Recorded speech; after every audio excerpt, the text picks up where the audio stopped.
वेळेस यांचा आजार मला दिलास तरी चालेल, पण यांना बरं कर, यांना बरं कर.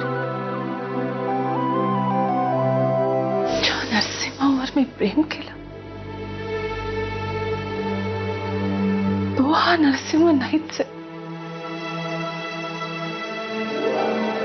आणि हा जो नरसिंह आहे त्याच्यावर मी नाही प्रेम करू शकत. Bone marrow cancer. वाच ना, काय काय लिहिलंय ते सगळं वाच. कुठली औषधं आहेत, त्याच्यावर काय उपचार करता येतात, कुठे कुठे उपचार करता येतात, सगळं सगळं वाचून दाखव मला. हा, हे बघ, बोन मॅरो कॅन्सर म्हणजे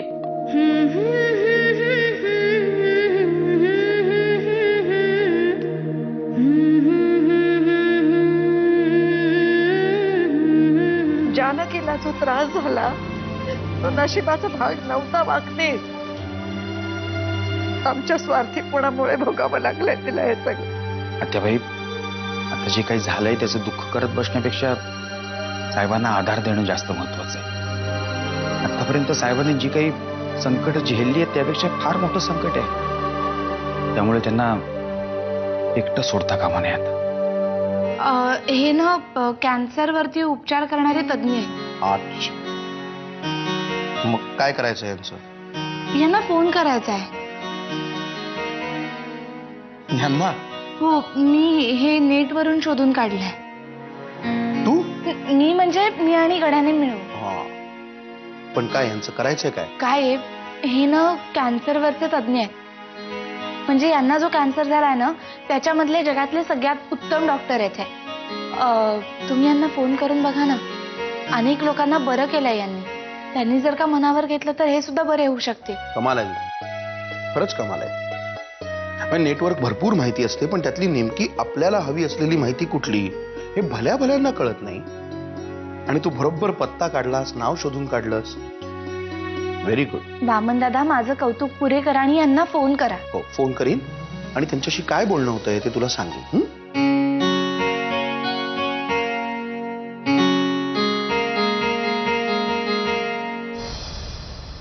मी जे काय तुझ्याशी वाईट वागले त्याच्याबद्दल माफी मागायला आली मी. त्याबद्दल माफ कर मला. आत्याबाई, आत्याबाई आईसारखे आहात तुम्ही मला. या घरात आल्यापासून फक्त तुम्हीच अशा आहात ज्यांनी मला कायम समजून घेतलंय, प्रेम केलंय.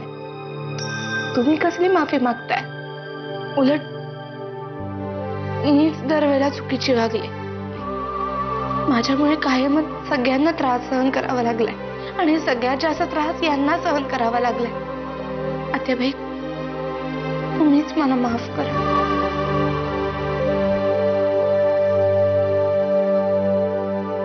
बाबा, बाबा, तुम्ही जानकीबद्दल खूप गैरसमज करून घेतले आहेत.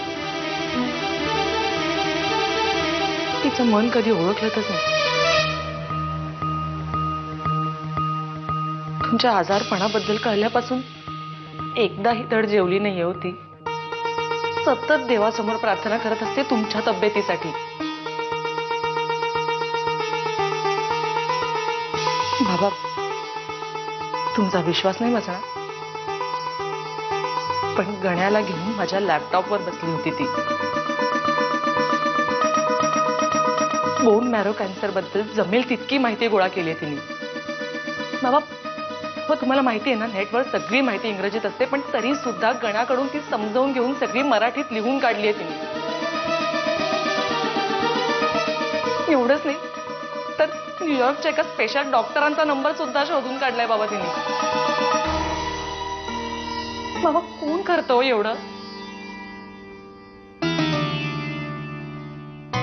मला आणि वामन काकाला जे जे सुचलं सुद्धा नाही ना ते तिने करून दाखवलंय. बाबा, बाबा, खरंच जानकी खूप ग्रेट आहे. जानकीनं माझ्या आजारासाठी इंटरनेटवर बसून माहिती मिळवली.